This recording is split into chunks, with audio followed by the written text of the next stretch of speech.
ഗുരുവായൂരിൽ വീണ്ടും വർഗീയ നീക്കവുമായി ബി.ജെ.പി. സ്ഥാനാർത്ഥി ബി. ഗോപാലകൃഷ്ണൻ.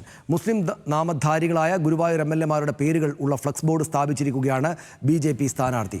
1977 മുതലുള്ള എം.എൽ.എമാരുടെ പേര് പ്രദർശിപ്പിച്ച ശേഷം ഇത് മാറണം, മാറ്റത്തിനായി ഗോപാലകൃഷ്ണൻ ഒരു വോട്ട് എന്നാണ് ഫ്ലക്സിലുള്ളത്. ലെബിൻ കെ വിജയൻ ചേരുന്നു. ലെബിന്, ഇത് സമാനമായിട്ടുള്ളൊരു പരാമർശം ഈ ബി. ഗോപാലകൃഷ്ണൻ നടത്തിയിരുന്നു. അത് വലിയ വിവാദമായതിനു ശേഷവും പിന്നോട്ട് പോകേണ്ടതില്ല എന്ന നിലപാടാണ് ബി.ജെ.പിക്കും ഗോപാലകൃഷ്ണൻ ഉള്ളത് എന്നാണോ നമ്മൾ മനസ്സിലാക്കേണ്ടത്? ഇതിലൂടെ എനിക്ക് തോന്നുന്നത് രാജീവ് ചന്ദ്രശേഖരൻ പാർട്ടി അധ്യക്ഷൻ ഈ കാര്യത്തെ ആകാവുന്ന വിധത്തിൽ ഒന്ന് തള്ളിപ്പറഞ്ഞു നോക്കിയിരുന്നു, അല്ലേ? സനീഷ്, അങ്ങനെ തന്നെയാണ്. ബി.ജെ.പിയുടെ സംസ്ഥാന പ്രസിഡന്റ് എടുക്കുന്ന നിലപാടിൽ നിന്നും വ്യത്യസ്തമായി RSS പിന്തുണയോടുകൂടി ഗുരുവായൂരിൽ ഹിന്ദുത്വ വികാരം ഉയർത്തിക്കൊണ്ട് തെരഞ്ഞെടുപ്പ് നേട്ടം നേടാനുള്ള ശ്രമമാണ് ബി. ഗോപാലകൃഷ്ണനും സംഘവും നടത്തുന്നത് എന്നുള്ളത് തന്നെയാണ് ബി.ജെ.പി. കേന്ദ്രങ്ങളിൽ നിന്ന് തന്നെ നമുക്ക് അറിയാൻ കഴിഞ്ഞിട്ടുള്ളത്.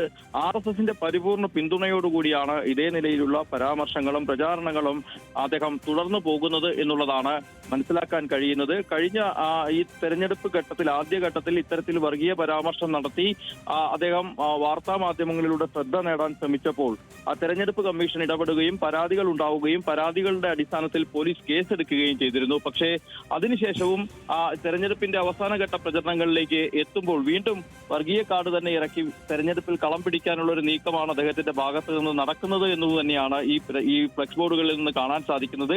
ഗുരുവായൂരിൽ 1957 മുതൽ 2021 വരെ 15 തെരഞ്ഞെടുപ്പുകളാണ് നടന്നത്. എന്നാൽ 1977 മുതൽ മണ്ഡലത്തിൽ നിന്ന് വിജയിച്ചു വന്നിട്ടുള്ള ജനപ്രതിനിധികളുടെ മാത്രം പേര് ഉൾപ്പെടുത്തിക്കൊണ്ടാണ് അദ്ദേഹം ഇത്തരത്തിലൊരു ഫ്ലെക്സ് ബോർഡ് NDA സ്ഥാപിച്ചിട്ടുള്ളത്. 77 PVS തങ്ങൾ തുടങ്ങി 2021 NK അക്ബർ വരെയുള്ള ആളുകളുടെ പേരുകളാണ്, മണ്ഡലത്തിന്റെ ജനപ്രതിനിധികളുടെ പേരുകളാണ് ഇത്തരത്തിൽ ഫ്ലെക്സ് ബോർഡുകൾ സ്ഥാപിച്ചിട്ടുള്ളത്. മുസ്ലിം നാമധാരികളായിട്ടുള്ള ആളുകളുടെ പേരുകൾ മാത്രം. അതിനു മുൻപ് 4 തെരഞ്ഞെടുപ്പുകൾ ഗുരുവായൂരിൽ നടന്നിരുന്നു. 77 മുൻപ് 70 വർഗീസ് വടക്കൻ ഇടതുപക്ഷ സ്വതന്ത്ര സ്ഥാനാർത്ഥിയായി വിജയിക്കുകയും 60 KG കരുണാകരമേനോൻ കോൺഗ്രസിന്റെ സ്ഥാനാർത്ഥിയായി വിജയിക്കുകയും 57 PK കോരു ഇടതുപക്ഷ സ്വതന്ത്രനായി മണ്ഡലത്തിൽ വിജയിക്കുകയും ചെയ്തു.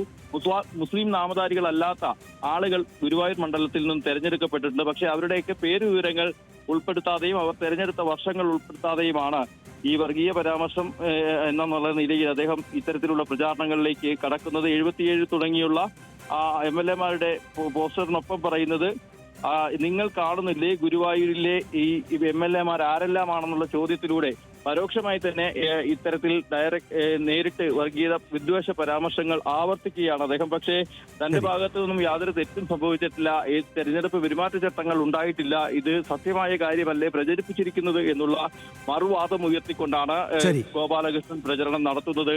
സനീഷ്, ശരി, നന്ദി ലെബിൻ. വിവരങ്ങൾക്ക് വളരെ സാമർത്ഥ്യത്തോടെ താനൊരു രാഷ്ട്രീയ സംഗതികൾ പറയുകയാണ് എന്നാണ് ബി. ഗോപാലകൃഷ്ണനും അദ്ദേഹത്തിൻ്റെ പാർട്ടിയും അവിടെ വിചാരിക്കുന്നത്. കാരണം ഞങ്ങളൊന്നും പറഞ്ഞിട്ടില്ല, കുറേ സ്ഥാനാർത്ഥികൾ അവിടുത്തെ MLA-മാരുടെ പേര് വിവരം എഴുതി വെച്ചിട്ട് മാത്രമല്ലേ ഉള്ളൂ, അതിനകത്ത് എന്താണ് കുഴപ്പമെന്ന അതിസാമർത്ഥ്യത്തോടെയുള്ള വാദം ഉന്നയിക്കുകയാണ് ബി. ഗോപാലകൃഷ്ണനും അദ്ദേഹത്തിൻ്റെ പാർട്ടിയും എന്ന് വേണം മനസ്സിലാക്കാൻ. ഇതിനകത്ത് ഏറ്റവും പ്രാഥമികമായ കാര്യം, ഇപ്പോൾ ലെബിൻ അതിനകത്തുള്ള ഒരു വിഷയം പറഞ്ഞു, അതായത് മുസ്ലിം MLA-മാർ മാത്രമല്ല അവിടെ ഉണ്ടായിരുന്നത്, മുസ്ലിം പേരുള്ള ആളുകൾ മാത്രമല്ല ഹിന്ദു പേരുള്ള ആളുകളും അവിടെ ഉണ്ടായിരുന്നു എന്നുള്ള ഒരു പോയിന്റ് ലെബിൻ പറഞ്ഞു.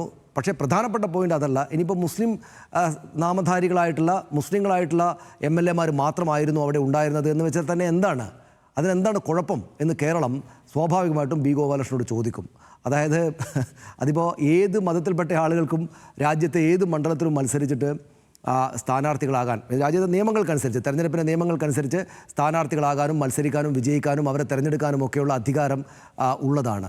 അവരെ ജനമാണ് തിരഞ്ഞെടുക്കുന്നത്. അത് ബി. ഗോപാലകൃഷ്ണന് ഇന്ന പേരുള്ള ആളുകൾ അവിടെ മത്സരിച്ച് സ്ഥാനാർത്ഥികളാകാൻ ഇഷ്ടമല്ല എന്നതുകൊണ്ട് അതിന് ഏതെങ്കിലും തരത്തിൽ തടസ്സം വരുന്നില്ല. അതുകൊണ്ട് ഏതോ നിലക്കെന്തോ വലിയ കുഴപ്പം പിടിച്ച കാര്യമാണ് താൻ ചൂണ്ടിക്കാണിക്കുന്നത്. അതുകൊണ്ട് എല്ലാവരും തന്നെ അങ്ങ് വിജയിപ്പിച്ചേക്കണം എന്നാണ് ബി. ഗോപാലകൃഷ്ണൻ BJP വിചാരിക്കുന്നതെങ്കിൽ അത് ഒരു പരിഹാസ്യമായ സംഗതിയായിട്ടേ നാട്ടുകാർക്ക് തോന്നൂ എന്നതാണ് അതിലെ വസ്തുത. എന്ന് മാത്രമല്ല, അത് തെരഞ്ഞെടുപ്പ് കമ്മീഷൻ്റെ ശ്രദ്ധയിൽപ്പെടും, അത് മറ്റു രാഷ്ട്രീയ പാർട്ടികൾ അത് പെടുത്തണം എന്നൊരു നിലപാടായിരിക്കും സ്വാഭാവികമായിട്ടും പൊതുസമൂഹത്തിനാകെ ഉണ്ടാവുക.